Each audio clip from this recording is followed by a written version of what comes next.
চলো আজ বানাবো ফ্রুট কাস্টার্ড। তার জন্য লাগছে কাস্টার্ড পাউডার আর 500 গ্রামের একটা মিল্ক নিয়েছি, কেশরটাকে নিয়েছি গার্নিশিংয়ের জন্য, আর নিয়েছি চিনি।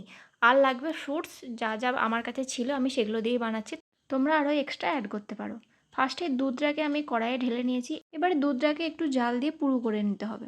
এরপর দিয়েছি আমি চিনি, আমি দিয়েছিলাম 2 মুঠো পরিমাণ চিনি আমার স্বাদ মতো। এরপর আমি কাস্টার্ডের লিকুইডটা রেডি করব।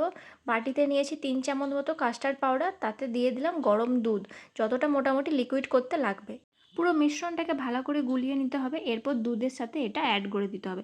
এরপর কনস্ট্যান্টলি দুধটাকে চালিয়ে যেতে হবে, নাহলে নিচে বসে যাওয়ার চান্স থাকে। এরপর দুধটা বেশ ভালো মতো পুরু হয়ে গেলেই রেডি আমাদের কাস্টার্ড। এরপর এটাকে ঠান্ডা করতে দিয়ে দিয়েছি। এর ফাঁকে আমি সমস্ত ফ্রুটসগুলোকে ছোটো ছোটো করে কুচি করে নিয়েছি।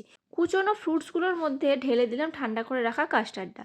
এরপর সমস্ত কিছুকে বেশ ভালো করে মিশিয়ে 2-3 ঘন্টার জন্য ফ্রিজে রেখে দিলাম। এরপর রেডি আমাদের ঠান্ডা ঠান্ডা ফ্রুট কাস্টার্ড।